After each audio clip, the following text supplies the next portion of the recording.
niin, Sydsee feeling. Tultiin pienelle iltapäiväkävelylle. Ja piti tietysti ottaa kookospähkinä juomaksi. Tässä nyt vähän näkyy, että miten atollissa voi olla korkeampi vesi kuin ulkona. Eli tässä toi meren aallokko työntää tähän riutan päälle vettä ja se valuu tänne atolliin. Ja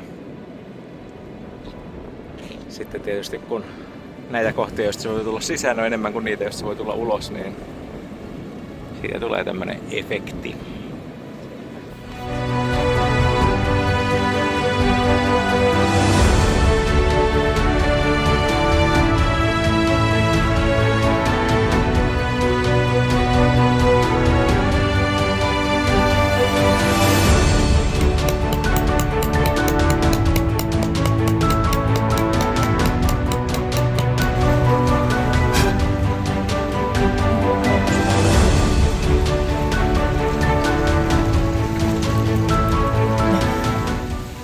Kun kokospähkinä on juotu, se syödään ja tää lähtee kaikkein parhaiten.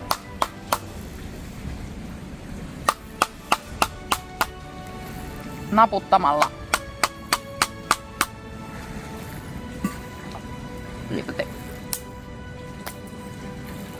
Ja sitten täältä saa sormin näpettyä.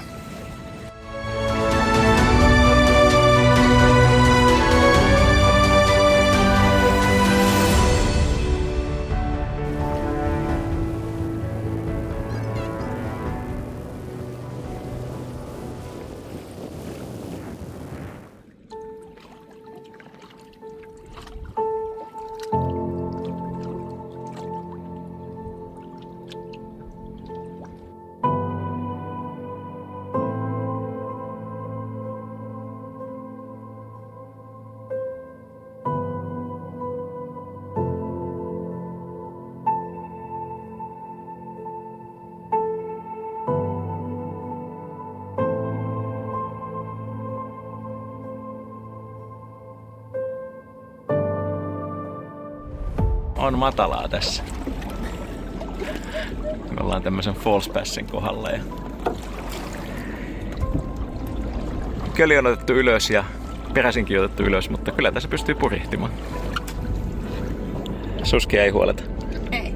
Jos nyt ottaa maha pohjaan, niin sitten se kyllä voi kävellä itsensä ulos pulasta. Katsokaa minkälainen levanki mulla on. Paras levanki maailmassa.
tässä on laakerit heikossa hapessa, niin tää ei enää tee sähköä tosi kovilla tuulilla.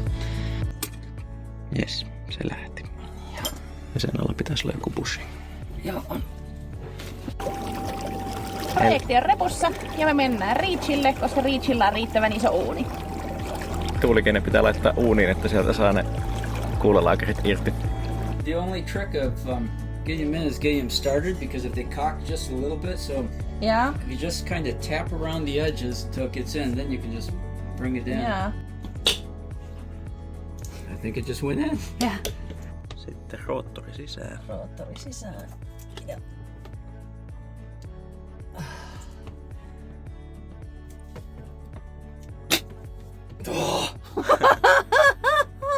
Tässä on nokka kiinni. Ei se vieläkään täydellisesti pyöri siellä. Roottori ja staattori ei ole ihan täysin alignmentissa. Nyt se on koottuna. Sitten katsotaan kohta, lähteekö se pyörimään. Haluaa lähteä pyörimään. Se on hyvä merkki, koska siinä on vielä käkkäri päällä tällä hetkellä. Nyt se on ylhäällä. Suski irrottaa käsijarrun. Käsijarru irti.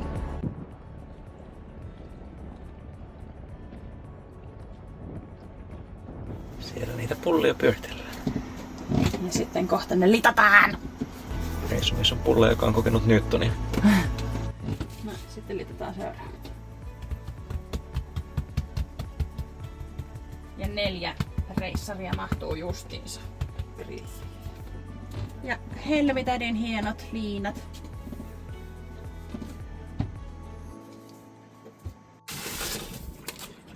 Ja viimeinen setti uuniin.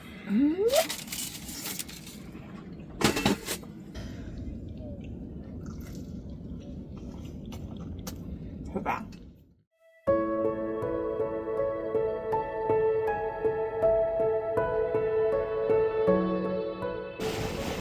Asioita, joita voi tehdä kulussa.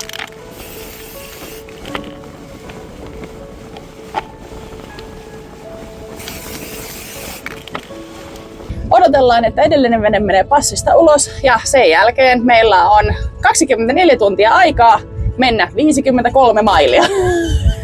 Tästä olisi fiksuinta ollut lähteä vasta iltapäivällä, mutta oltiin niin huonosti, tuuli painoi. Se on aina ongelma täällä atolleilla, kun jos tuuli kääntyy, niin täällä ei välttämättä ole niinku yhtään hyvää ankkuripaikkaa. Vähän saa keskittyä. Joo. Kyllä nämä pässit on aina oma juttunsa. No. Avomerellä! Kyllä, ja täällä on tosiaan tasaisempaa kuin sisällä. Ois pitänyt tulla tänne nukkumaan. Sitähän me ensin suunniteltiin. Ja jos ette ole tällaista ihmettä vähän aikaa nähneet, niin se on Lilleö ja täydet purjeet. Ja Suski bailaa paitsi, että päästiin ulos tuolta rullaavasta Ankkurilahdesta, niin sen lisäksi sitä, että ihan kohta se pääsee nukkumaan.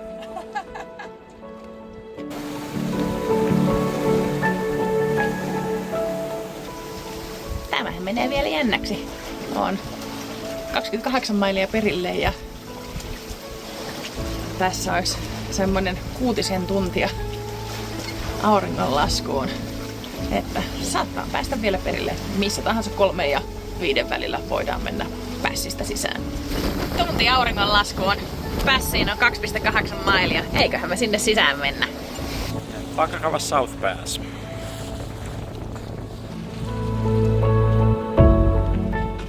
Ja tässä meidän alla on Unescon maailmanperintökohde eli Wolf Sharks. Tuhansia haita.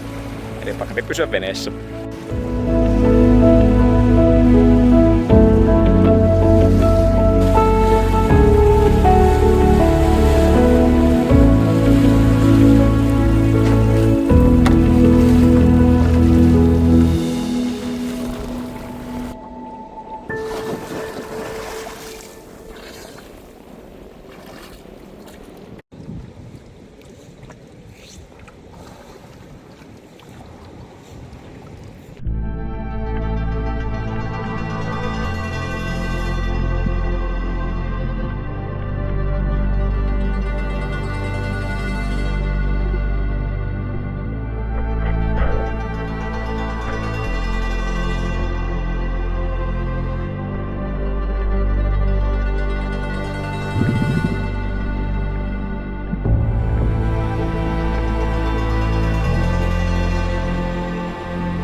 Eli se oli sun ensimmäinen Wall of Sharks. Millaista se oli? Hait on tosi syvällä snorkelaajalle, mutta niin kun mä näen, niin kun tässä riuttaa, sit se on tosi jyrkkä rinne alas ja ne on siellä rinteen alalaidassa. Menee vaan sellainen matohaita. Niitä on siis kymmeniä, jos ei satoja. Hyvä dynkkiä.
Mitäs siellä näkyy?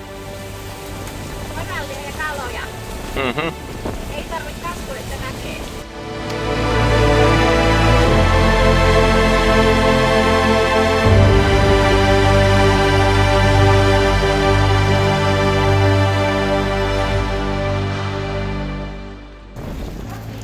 Suski katselee kaloja melkein yhtä intensiivisesti kuin Sandy Plan Bell.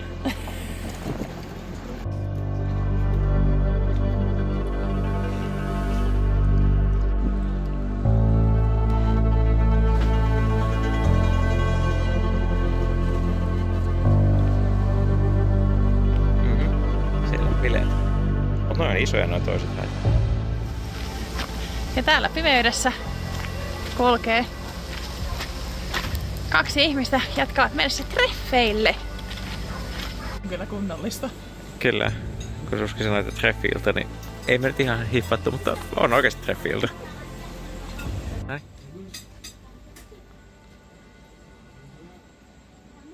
Onko nyt hyvä? On. Onko päästä jälkkäriin? No, toivottavasti, koska emme tämän jälkeen enää jaksa mitään syödä. Erittäin hyviä lettuja.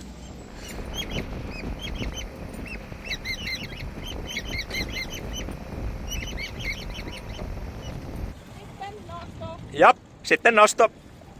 Aurinko nousee ja ollaan nostamassa ankkuria lähdössä eteenpäin.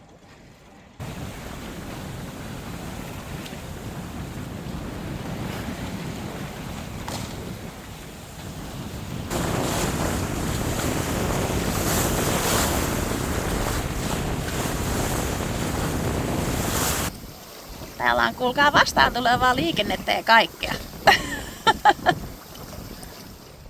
Aurinko nousee kohta, eli on aika laskea dingiä soutaa hakemaan croissantteja. Se oli mission successful, eli kassi on täynnä leipää ja pullaa. Siellä oli aika hässäkkä. Kaikki paikalliset on myös hakemassa aamuleipää tähän aikaan. Sen takia piti olla aikaisin liikenteessä, että vielä sai asioita. Ja matkahan tosiaan ei ole pitkä, tässä on vaan riutta välissä, mikä vähän vaikeuttaa asioita.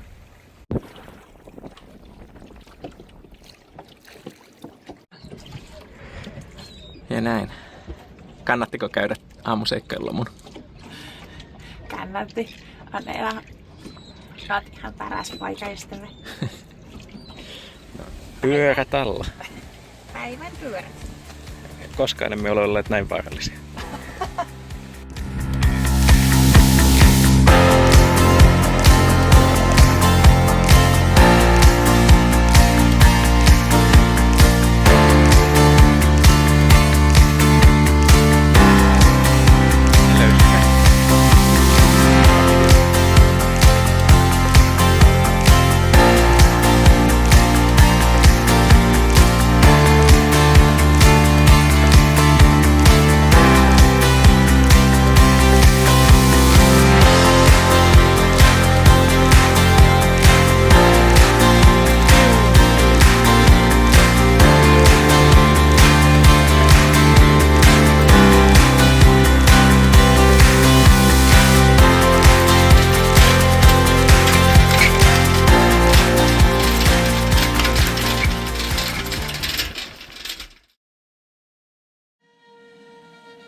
Eli vielä on 15 metriä 10 metrin syvyydessä ketjua pohjassa. On vähän haastava tämä aamulähtö. Pääsimme liikenteeseen. Tuulee 2 solmua.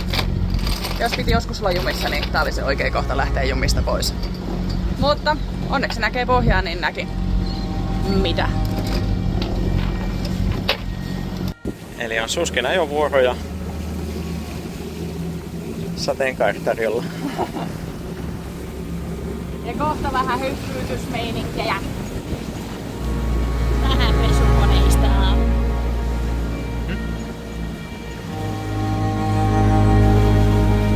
Nyt ollaan 3/los. 7 metriä syvää. Mutta ollaan jo passista ulkona. Joo. Ja tuolla suunnalla kuohuu vähän enemmän. Joo. Siksi me ei olla siellä, siksi me ollaan tässä nurkassa. Kyllä, eli passin laita. Ja puolen tunnin päästä tässä olisi tasaista. Mm-hmm. Mutta se puoli tuntia voi olla kriittinen siihen, että ehditäänkö me tänään perille valossa aikaa. Kyllä.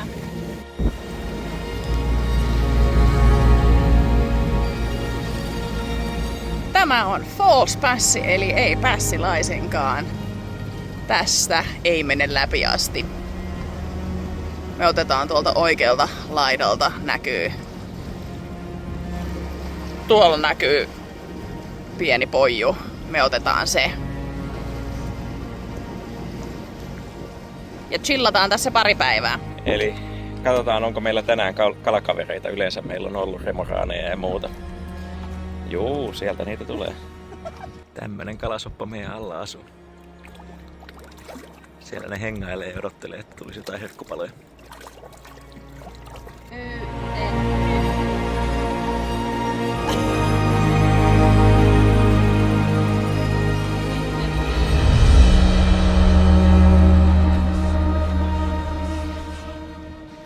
Koralliriutta pienoiskoossa. Ja me tosiaan ollaan matalan veden aikaan tämmöisen pikkulätäkön kohdalla, niin täällä on hyvä pienen eläimen kasvaa. Ei kukaan pääse syömään. Nyt en kyllä edes yhtään tiedä, minkälainen rapo se on. Mutta komia se on.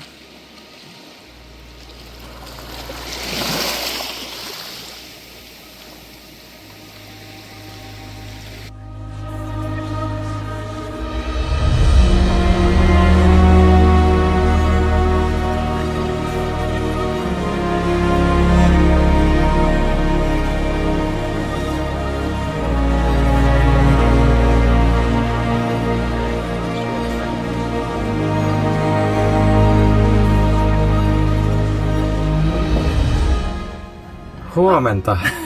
Aurinko nousi justiinsa ja me ollaan tässä lähdössä Tahitille. Joo. Pitäisi olla sellainen 230 merimailia. Eli 2 vuorokautta suunnilleen. Ja tuuli ei ole ihan optimi. Pitäisi olla aika korkeat aallot, mutta pitkällä periodilla vähän kryssi kulman puolelle menee. Joo, mutta nyt ei ole tällä hetkellä parempaa tarjolla, eli ongelma on se, että Nyt on tää eteläisen pallonpuoliskon talvi ja se tarkoittaa sitä, että nuo Etelämeren myrskyt myllii tuolla Tahitin eteläpuolella ja ne vaikuttaa tähän meidän säähän. Ja koska täällä ollaan aamuaivoilla liikenteessä, checklisti. Checklisti, kyllä.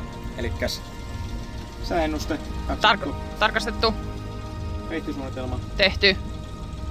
akut 100% nostaen. Täällä tehdään merivalmistelut, katsotaan ne seuraavaksi, eli gripit ne on tehty. Orkkaan ei ole ladattu karttoja. Eli se pitää laittaa lataamaan media, saat ladata varmaan sun videot. On. Akkupäkit ja flashlightit on ladattu. On täynnä. Käsi VHF täynnä. Näin, eli tästä on sitten helppo nyt lähteä. Sen kun vaan irrotetaan toi. Eli siinä on punainen, vihreä ja niiden välistä. Siinä missä ei tule noita bärreleitä.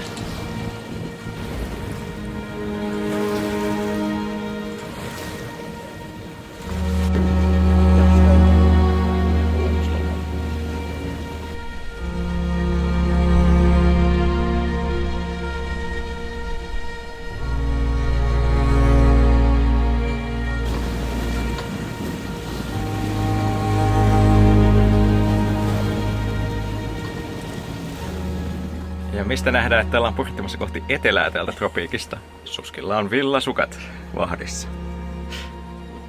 Mutta kun varpailla on kylmää.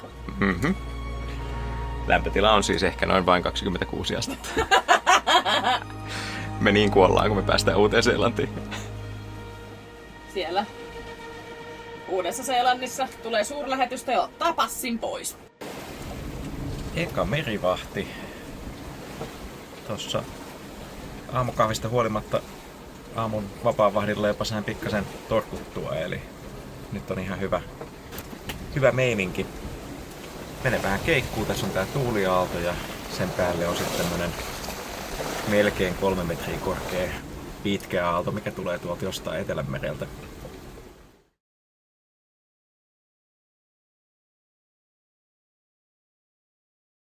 Ja sieltä tulee nyt sitten Tuomotun vieraslippu alas. Toi ylempi, joka on kyllä aika riekaleina, mutta kuitenkin niin vielä jää, koska se on Ranskan Polynesian lippu.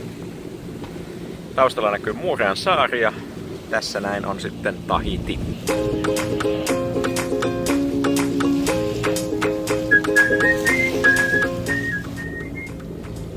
Ja täällä kun ollaan oltu autiosaarilla, niin nyt on aika hurjaa, kun kaikennäköistä liikennettä väisteltävänä.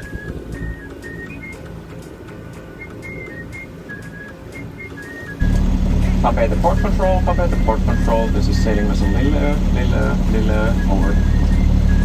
Yes, DJ pop-up control. Go ahead. We are about 5 minutes before crossing the runway on the east side, over. Yes, sir, copy, stand by. I'm calling DJ pop-up control. Standing by. Siinä on erikoismerimerkki, eli toi kyltti. Sen ohittaakseen pitää pyytää lupa. Kyllä, ja Port Control joutui soittamaan lennonjohtoon selvittääkseen, että voiko meidän korkean tikun kanssa mennä vielä, tai milloin voi mennä ohi tuosta kiitoradasta. Ja täällä ei siis saa operoida venettä, jossa on yli 6-metrinen masto ilman toimivaa radiota, se oli säännöissä.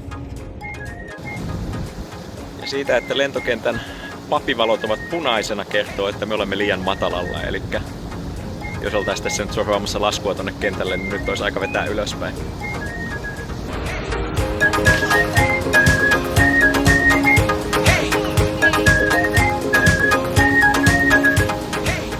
Siellä se siintää. Carrefour. Kyllä se ihan sikihartilta näyttää. Kyllä, voitaisiin olla melkein Nummelassa. Ja nyt irtos Suskilta sokka. No niin, selvisimme kaupasta ulos. Kuitti on vain näin pitkä. Ja tässä ei ole mitään järkevää. Ei, tässä on kaikki sitä, mitä ei mistään saanut. Ja kuten näissä kaupoissa usein on, niin täällä ei ole yhtään mietitty sitä, että joku tulisi joskus kauppaan jalan. Näin, karavaani saatiin lastattua dingiin ja